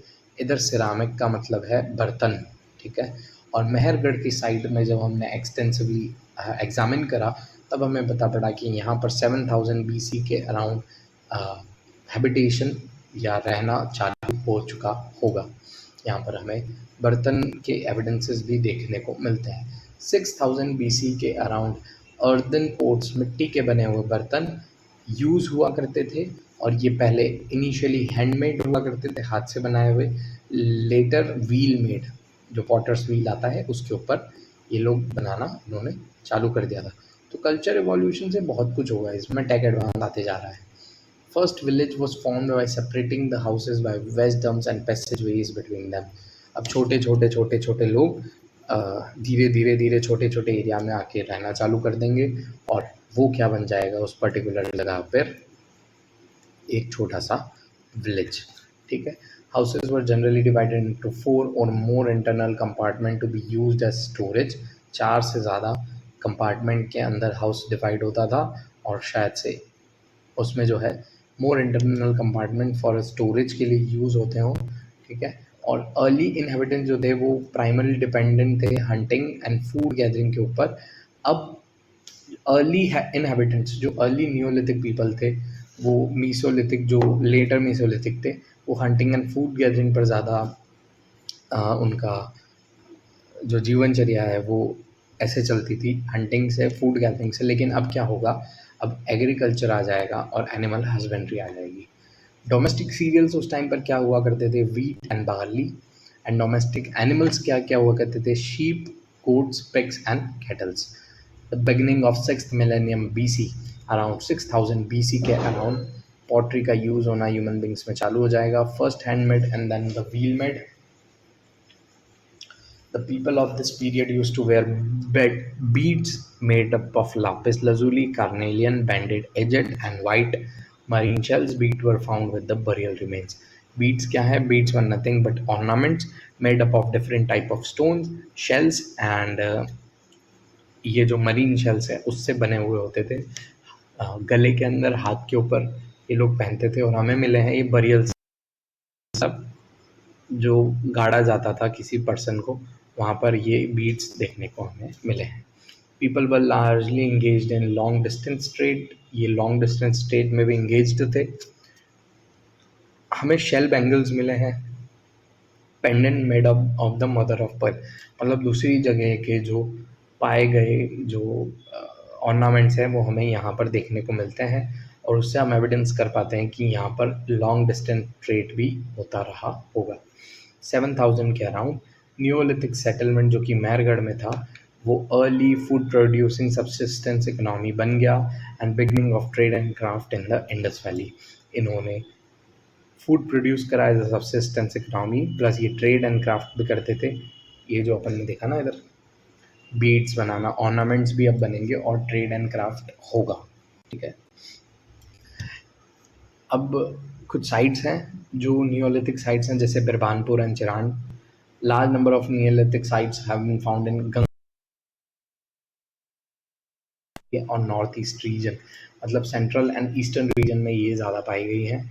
Indus valley के अलावा जो other important Neolithic sites हैं वो हैं गुफराकल, बुरज़ाहोम कश्मीर में, महागढ़ा चौपानी मांडो Koldihwa in Belan valley in Uttar Pradesh and Chirand in Bihar. अब ये Neolithic sites of Indus valley के अलावा, मतलब इंडस नदी के पास में बसे हुए नियोलिथिक साइट्स के अलावा ये कुछ इंपॉर्टेंट साइट्स हैं। और जो साइट ऑफ कोलदीवा है around 6500 BC provided the earliest evidence of domestication of rice. It is also evidence of rice cultivation in any part of the world. Oldest evidences आपको कहाँ देखने को मिला है, कोलदीवा में। एग्रीकल्चर जो है बेलन वैली का वो अराउंड स्टार्ट हो गया था 6500 BC के अराउंड, और यहाँ पर राइस के अलावा बार्ली भी कल्टीवेटेड होता था, क्योंकि हमें बहुत ज़्यादा एविडेंस देखने को मिलते हैं। रेडियो कार्बन डेट जो हड्डियों के मिले हैं कोलदीवा और महागढ़ा से, वो ये बताते हैं कि यहाँ पर कैटल्स, शिप और गोट्स को डोमेस्टिकेट किया जाता हो। और जो चिरांड, जो कि एक बिहार का सेटलमेंट है, वहाँ पर बाद के समय में लेटर पीरियड्स में आ, मतलब वो इंडस वैली के बाद का रीजन है, ठीक है। न्यूलिथिक कल्चर ऑफ कश्मीर बुरज़ाहोम, हमें कश्मीर बुरज़ाहोम में भी न्यूलिथिक कल्चर देखने को मिला है। और ये जो बेसिकली ये वाला जो कल्चर कश्मीर और बुरज़ाहोम का, ये कंटेम्प्रेरी है हड़प्पन के, मतलब हड़प्पन सिविलाइजेशन रहा होगा उसी समय पर न्यूलिथिक कल्चर कश्मीर में चल रहा होगा। पीपल लिव्ड इन पीट ड्वेल्स, पिट हाउसेस में, ठीक है, बता दिया मैंने। वो जो घर ऐसे हुआ करते थे, यहाँ इसके नीचे रूम्स होते थे, ठीक है, ये रूम है, ठीक है, यहाँ पर ये लोग रहा करते थे। The houses were oval in shapes, कुछ घर हमें ऐसे भी देखने को मिले हैं, wide at the bottom and narrow on the top. ये वाइड है बॉटम में से और ये नैरो एट द टॉप है, ठीक है। ऐसे भी आपको ये घर, ठीक है, ऐसे भी घर आप देख सकते हैं, ठीक। They used copper arrowheads and black pottery wares, यहाँ पर आपको एरोहेड्स देखने को मिले हैं और black pottery ware. Important important important, black pottery ware मतलब काली मिट्टी से बने हुए बर्तन आपको देखने को मिलेंगे। ये कॉपर एरोहेड यूज़ करते थे। जब नियोलिथिक ख़त्म होगा ना, तब आप चैल्कोलिथिक पीरियड का जब आप वो देखोगे कि चैल्कोलिथिक पीरियड चालू होने वाला है, उससे पहले से ही लोग कॉपर यूज़ करना चालू कर देंगे। मेहरगढ़ में व्हीट बार्ली कल्टीवेट होता था, शिप गोट्स और कैटल को डोमेस्टिकेट किया जाता था। हमने इधर मेहरगढ़ बहुत इंपॉर्टेंट है, ठीक है, कोलदीवा इंपॉर्टेंट है, ये वाली साइट्स इंपॉर्टेंट है। अब पता भी करना पड़ेगा कि कहाँ कहाँ पर ये साइट्स पाई गई हैं, ठीक है ना। सोशल ऑर्गेनाइजेशन और बिलीफ सिस्टम नियोलिथिक पीपल्स का कैसे रहा रहता होगा। यहाँ पर सेटल्ड लाइफ या सेमी सेडेंट्री, मतलब कभी कभार ये लोग मूव करते होंगे, ठीक है, और कभी कभी ये लोग सेटल्ड लाइफ भी जीते होंगे। ये बेसिकली एक ट्राइब लेवल का सोशल ऑर्गेनाइजेशन बना रहे हैं। सोसाइटी के बारे में जब हम कल्चर के थ्रू पढ़ रहे हैं तो हमें ये पता पड़ रहा है कि छोटे छोटे हाउसेस हैं, तो ये ट्राइब है एक टाइप की। और जनजाति छोटी छोटी विलेज लेवल का सोशल ऑर्गेनाइजेशन यहाँ पर बन रहा है। छोटे छोटे घर देखने को मिल रहे हैं, जिससे हम सजेस्ट कर पाते हैं कि यहाँ पर न्यूक्लियर फैमिलीज रहती होगी, जॉइंट फैमिलीज का हमें इससे अंदाज़ा नहीं लगा पा रहे हैं। Ceramics and Beed suggest the improvement in material culture. अब मटीरियल कल्चर से सिरामिक्स और बीड्स के एविडेंसेस हम ये भी देख पाएंगे कि मटीरियल कल्चर कंटिन्यूसली डेवलप होता जा रहा है अच्छे से। और जो डेड है वो घर के अंदर ही, जो मृत हो चुका है वो घर के अंदर ही उसे दफनाया जाता था। कभी कभी हमें एनिमल बरियल्स के भी एविडेंसेस देखने को मिले हैं। वो बताते हैं कुछ ऐसे रिचुअल्स या वर्शिप ऑफ द डेड के बारे में। हम मतलब एक रिलीजियस पर्सपेक्टिव भी हम कहीं ना कहीं यहाँ से ड्राइव आउट कर सकते हैं। They may have worship the natural forces, उन्होंने शायद से जो आपकी प्राकृतिक शक्तियाँ हैं उसे पूजा हो। Evidences of art object is limited, art और कल्चर के ऑब्जेक्ट हमें बहुत लिमिटेड अमाउंट में एविडेंसेस देखने को मिले हैं। और terracotta images of cattle suggest some fertility cult. अब ये आर्टिफैक्ट्स जब आपको लिमिटेड अमाउंट में देखने को मिलेंगे तो सिर्फ और सिर्फ आप इंटरप्रेट ही कर सकते हो, सिर्फ और सिर्फ आप अंदाज़ा ही लगा सकते हो कि शायद से कोई कैटल का इमेज देखने को मिला है तो फर्टिलिटी कल्ट से कहीं ना कहीं कनेक्ट होगा। ऐसी सारी चीज़ें हैं। Also Neolithic people had common rights over property, common right होती थी प्रॉपर्टी, किसी की भी पर्सनल प्रॉपर्टी नहीं होती थी। दे लेड अ सेटल्ड लाइफ, वो सेटल्ड लाइफ जीते थे। और ये फाउंडेशन था, ये एक फाउंडेशन, ये नींव रखी गई अर्लीस्ट इंडियन विलेजेस कल्चर के लिए, जो कि कब रखी गई, नियोलिथिक टाइम्स में। हमने पिलियोलिथिक देखा, हमने मीसोलिथिक देखा, हमने नियोलिथिक देखा। अब हम बात करेंगे stone to copper age, that is known as chalcolithic period, and it is the last part of this chapter and this lecture, ठीक है ना। चैल्कोलिथिक पीरियड है क्या। नियोलिथिक पीरियड के अंत में आते आते एक फुल फ्लेज सिविलाइजेशन डेवलप हो गई इंडिया में, जो कि इंडस वैलीज़ में और सरस्वती वैलीज़ में, जो कि नॉर्दर्न पार्ट ऑफ इंडिया में है, यहाँ पर एग्जिस्ट करती थी। ये एक कम्प्लीटली डिफरेंट कल्चर है, ठीक है, जो कि सेंट्रल इंडिया और डेक्कन रीजन में अराउंड 1800 टू 1000 और 800 बीसी तक डेवलप हुआ। इसका मार्क हम करते हैं चालकोलिथिक पीरियड का, जब हमें कॉपर का यूसेज ज़्यादा देखने को मिलता है, and copper is also the first metal to be used in India. However, never reach the level of urbanization in spite of using metal। जब हम बात करें कल्चर एवोल्यूशन की, तब आप ये देखोगे कि जो आपका मेटल्स हैं उससे हम कहीं ना कहीं सिविलाइज हो सकते हैं। कैसे? जब हम अर्थ को एक्सप्लॉइट करेंगे, रिसोर्सेज को निकालेंगे, मिनरल रिच बनेंगे, तो हमारा इकोनॉमी अल्टीमेटली राइज करेगी और उससे आप सिविलाइजेशन के पीक पे पहुंचोगे। परंतु हमें किसी भी प्रकार का कोई सिविलाइज अर्बनाइजेशन देखने को नहीं मिला है, मतलब रूरल सोसाइटी ही ये कम्प्लीटली रही, ठीक है, चैल्कोलिथिक वाली, ठीक है, मेटल्स यूज़ करने के बावजूद भी। ये हड़प्पन कल्चर के साथ साथ हमें चैल्कोलिथिक पीरियड इंडिया में देखने को मिलता है, और कुछ chalcolithic sites Harappan later Harappan age की है, जब हड़प्पन डिक्लाइन हो रहा था उस समय की, ठीक है। The people of Chalcolithic culture has had unique pattern earthenware, usually black on red. लाल कलर की मिट्टी से बने हुए बर्तन, उसके ऊपर रेड कलर से डिज़ाइन बना देना, उसको आप क्या बोलोगे? Black on red pottery.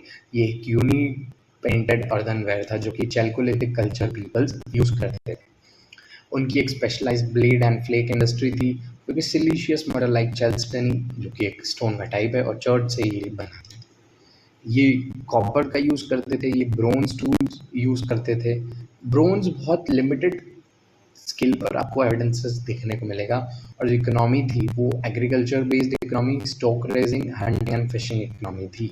अब ये हंटर्स एंड फूड गैदरर्स नहीं रहे, अब ये एग्रीकल्चर एंड एग्रो पेस्टोरलिस्ट हो गए, जो भेड़ बकरी चराएंगे, जो एग्रीकल्चर करेंगे, जो हंटिंग थोड़ी बहुत करेंगे और फिशिंग करेंगे। अब पेंटेड पॉटरी जो है मोस्ट डिस्टिंग्विश्ड फीचर है चैल्कोलिथिक कल्चर्स का।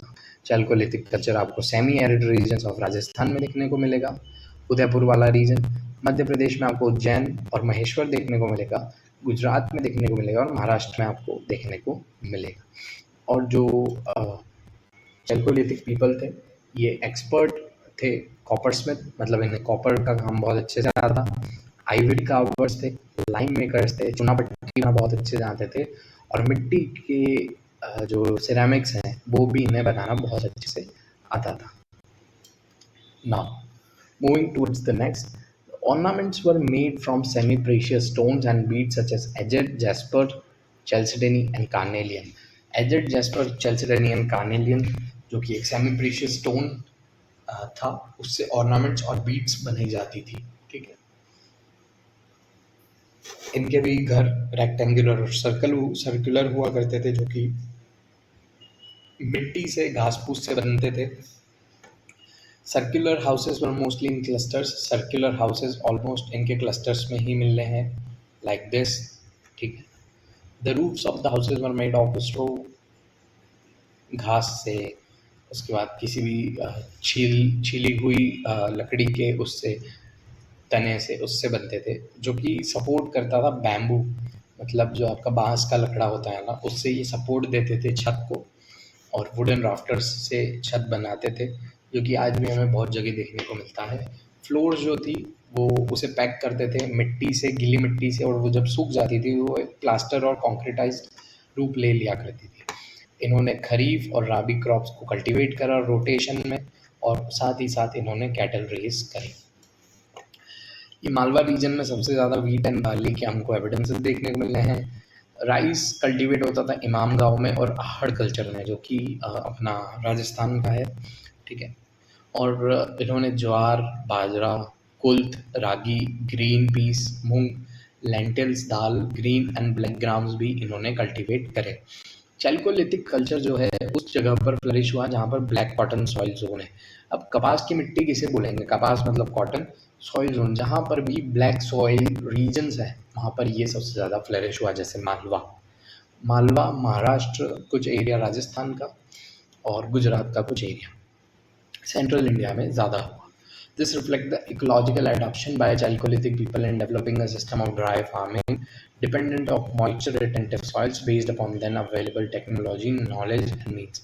उस समय पर जो भी इनके पास टेक्नोलॉजी, ज्ञान और तौर तरीके होते थे, उस हिसाब से ये उस मिट्टी पर ज़्यादा रहना पसंद करें जहाँ पर मॉइस्चर रिटेंटिव, ऐसी मिट्टी जो मॉइस्चर को होल्ड करके रख सकती है और वो एग्रीकल्चर को सस्टेन कर सकती है, वहाँ पर चैल्कोलिथिक कल्चर सबसे ज़्यादा फ्लरिश हुए। इंपॉर्टेंट चैल्कोलिथिक कल्चर कौन कौन से हैं? आहड़ है, कायत है, मालवा है, सवल्दा है, जौरवे है और प्रभास कल्चर है और रंगपुर कल्चर है। इसकी ये सारी टाइमलाइंस है। ठीक, कुछ इंपॉर्टेंट कौन कौन से इसमें से? आहड़ है, कायत है, मालवा है, जोरवे है। ठीक है, ये भी इम्पॉर्टेंट है पर मैंने सिर्फ 4 कवर करे हैं। ठीक है, आहड़ कल्चर जो बनास कल्चर है, ठीक है, ये जो आपको मतलब अर्लीस्ट चैल्कोलिथिक कल्चर है, ये उसमें से एक कल्चर है जो कि कहाँ पर फ्लरिश होता है? आहड़ में, जो कि बालाथल उदयपुर डिस्ट्रिक्ट का हिस्सा है, गिलुंद जो कि राजसमंद डिस्ट्रिक्ट का हिस्सा है और ओजियाना जो कि भीलवाड़ा डिस्ट्रिक्ट का हिस्सा है। सब कहाँ पर आता है? ये राजस्थान में। आहड़ कल्चर में जो बर्तन बनते थे वो टैनवेयर, मतलब जो मिट्टी का कलर होता है light brown colour, tan colour, उससे बनते थे। And thin redware, black and redware and greyware. यहाँ पर हमें 3-4 टाइप के सिरेमिक्स देखने को मिले हैं। That is the tanware, thin redware मतलब पतले लाल मिट्टी के बर्तन, काली मिट्टी के बर्तन, और ग्रेवेयर मतलब जो आपका कीचड़ जो टाइप, वो जो कलर होता है ग्रे कलर, उससे उसके भी हमें कहीं ना कहीं सिरेमिक्स देखने को मिले हैं, लेकिन सबसे ज़्यादा आप देखोगे टैनवेयर। ठीक है, कायत कल्चर जो कि उज्जैन में है, मध्य प्रदेश में। ठीक है, उसकी एक साइट है कायत, उसके नाम पर हम कायत कल्चर को डिनोट करते हैं। यहाँ पर जो हमें बर्तन देखने को, सिरेमिक्स देखने को मिले, चॉकलेट स्लिप्ड वेयर है डार्क ब्राउन कलर में। ठीक है, उसे कायत वेयर भी बोला जाता है। और इस कल्चर में पीपल जो हैं छोटी छोटी झोपड़ी में रहते थे, जिसके फ्लोर्स को वो क्ले से पैक करते थे, है ना। और वॉल्स और जो रूफ है वो घास फूस और जो अपना छीली हुई बाग्स हैं, लीफ है, पेड़ हैं, पेड़ की पत्तियां हो गई, उससे ये लोग रूफ बनाते थे। एक मिक्स्ड इकोनॉमी यहाँ पर प्रैक्टिस होती थी, जैसे कि सब्सिस्टेंस फार्मिंग से हमें एविडेंसेस देखने को मिले हैं, stock raising, hunting and fishing, and सबसे इंपॉर्टेंट यहाँ पर देखने को मिला है horse remains have been found from chalcolithic level at Kayatha. Horse remain हमें चालकोलिथिक कल्चर से देखने को मिले हैं, जो कि कायत कल्चर में हमको देखने को मिला है। Malwa culture is the most predominant Chalcolithic culture of Central India. Central India मतलब जो मालवा रीजन है अभी का भी, वो वहाँ पर ब्लैक कॉटन सॉइल जोन बहुत ज़्यादा है और वहाँ पर Malwa culture black cotton soil zone Malwa. It was first identified in the excavation at Maheshwar on the Narmada River. Maheshwar का यदि आपने नाम सुना हो तो आपको पता होगा कि नर्मदा रिवर पे वो बना हुआ है, और वो मिडाइवल हिस्ट्री के लिए और मॉडर्न हिस्ट्री के लिए भी बहुत इम्पॉर्टेंट साइट है। यहाँ पर हमें चैल्कोलिथिक कल्चर देखने को मिलता है, और ये मतलब यहाँ पर आपको wheat, barley, jowar, rice, legumes, oil seeds and fruits देख के एविडेंसेस देखने को मिलेंगे अच्छी भारी मात्रा में। टेराकोटा की फीमेल फिगरेंस देखने को मिली है। ठीक है, हमको बुल फिगरेंस देखने को मिले हैं, बैल के हमें चित्र देखने को मिले हैं, खिलौने हमें टेराकोटा के देखने को मिले हैं, और उसे हम कहीं ना कहीं एसोसिएट करते हैं रिलीजियस बिलीफ से। Malwa culture decline around 1400 BC में हुआ था, और ये आहड़ कल्चर के डिक्लाइन के साथ कहीं ना कहीं कोइंसाइड्स करता है। बेसिक इन्फॉर्मेशन है, क्रिस्प नोट बनाओ, रिवाइज करो। ठीक है, अब the Jorwe culture is the most important and characteristic Chalcolithic culture. Jorwe culture जो है वो सबसे इम्पॉर्टेंट और मतलब कैरेक्टर रिच चैल्कोलिथिक कल्चर है महाराष्ट्र का। ठीक है, extend almost all over the present state. अभी के महाराष्ट्र में ऑलमोस्ट पूरे स्टेट में ये रहा था। सिर्फ और सिर्फ कोस्टल स्ट्रिप जो कि वेस्ट में जो उसकी जो ओशन के किनारे वाली जो पट्टी है उसको छोड़ के, और विदर्भ जो कि उसका नॉर्थ ईस्ट वाला रीजन है उसको छोड़ के, ये ऑल ओवर महाराष्ट्र में एग्जिस्ट करता था। ठीक है, अर्ली जॉर्वेज हाउसेस वर रेक्टेंगुलर,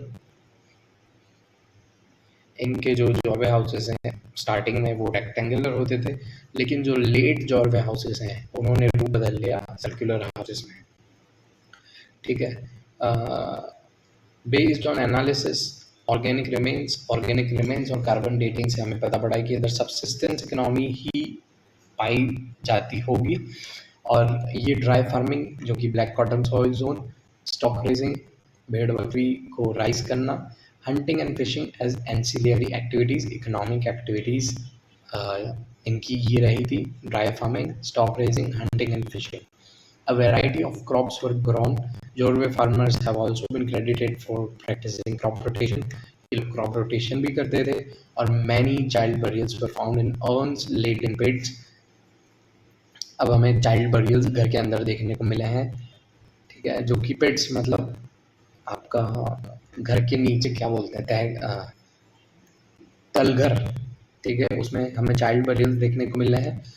और जो हमें जॉर्वे कल्चर में बड़े लोगों का जो मतलब जो ओल्ड एल्डर हैं उनका अगर हमको देखने को मिला है तो उनके जो पैर हैं वो कटे हुए देखने को मिले हैं बरियल्स के अंदर। अब वो किसी भी कारणवश किसी भी रिचुअल पर्सपेक्टिव से किया जाता हो या किसी भी पर्सपेक्टिव से किया जाता हो, लेकिन हमें एविडेंसेस देखने को मिले हैं। तो इसी के साथ आपका ये लेक्चर ख़त्म होता है, जिसमें आपने एंशिएंट हिस्ट्री के एक इनिशियल फेज को जाना बहुत अच्छे से। सब कुछ सिंपल है, सिर्फ और सिर्फ रिग्रेस रिवीजन इज इम्पॉर्टेंट। ठीक है, नेक्स्ट लेक्चर के लिए वेट करें, बहुत जल्दी अपलोड कर दूंगा। सिर्फ और सिर्फ रिग्रेसिव रिवीजन करें, इसके रिलेटेड थोड़े बहुत क्वेश्चन आंसर सॉल्व करने की प्रैक्टिस करें।